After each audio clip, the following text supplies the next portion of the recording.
Hello, and welcome to Claremont Graduate University Career Development Office. Today we're going to be talking about how to write your K-12 cover letter.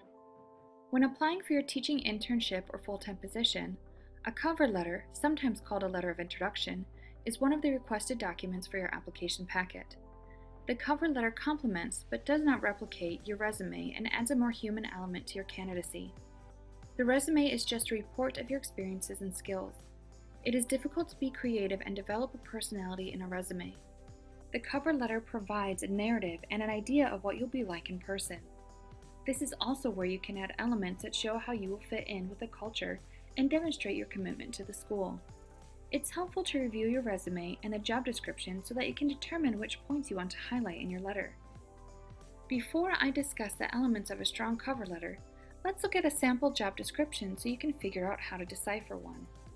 Job descriptions typically have 2 to 3 main categories. Essential job duties, as you can see here, is one category. On the next slide, you'll see the other categories: required qualifications and preferred desirable qualifications. When reading a job description, there are certain cues that indicate the importance of the skills, abilities, experiences, and characteristics the employer wants. Specifically, its location in the description and the number of times it's mentioned. You can easily identify the most desirable qualifications for a position because they appear early in the job description and are mentioned more than once. Before you begin writing your letter, read the description and mark the items you have determined are most important and that you can speak to most strongly. For example, Bullet 2 talks about student learning outcomes, while Bullet 4 speaks to written lesson plans following the district's guidelines. Bullet 5 speaks to appropriate teaching strategies consistent with the student's needs.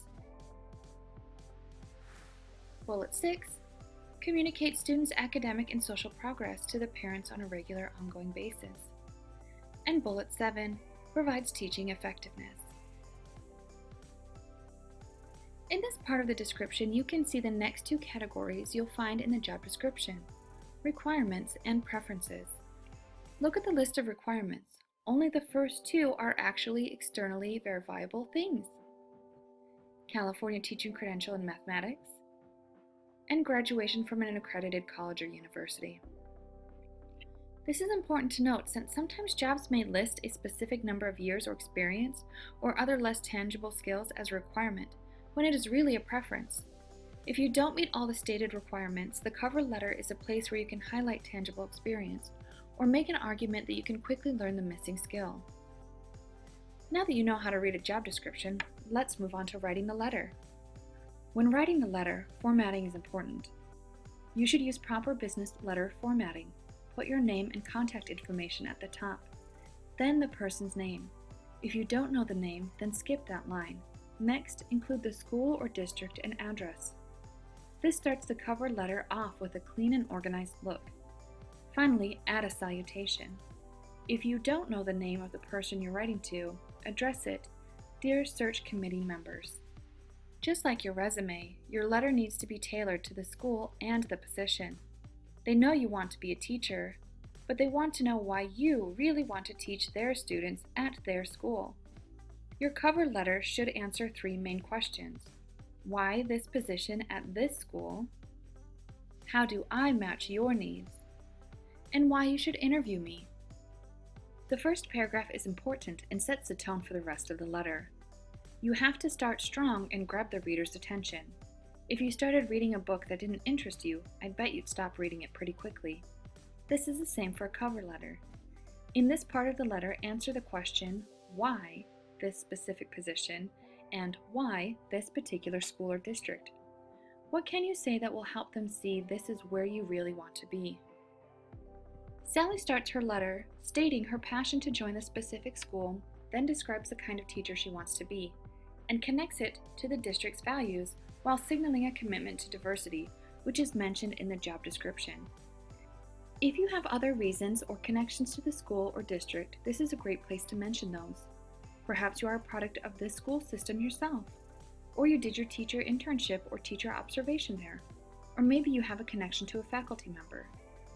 You can also look to the school's website to see if they mention anything you can connect to. For example, a special program, their approach to students. Demonstrating that you looked at their website shows you cared enough to do some homework.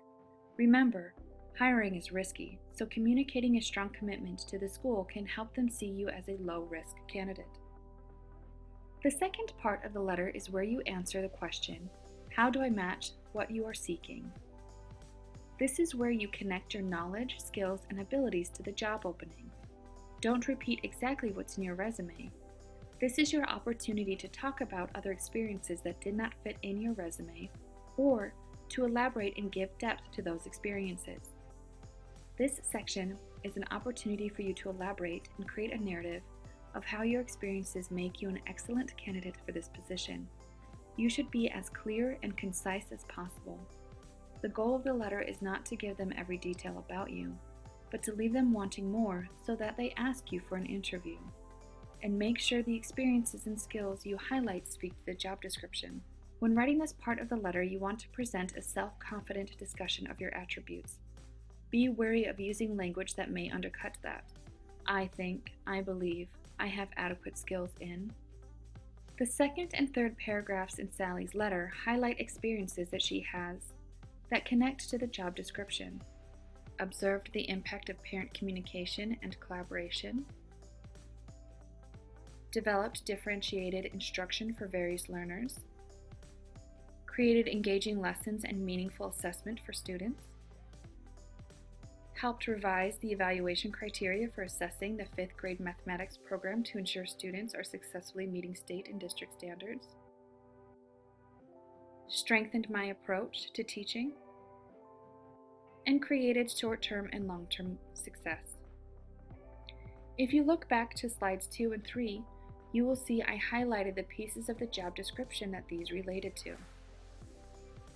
The final piece of the letter is your closing statement, where you reinforce why they should interview you.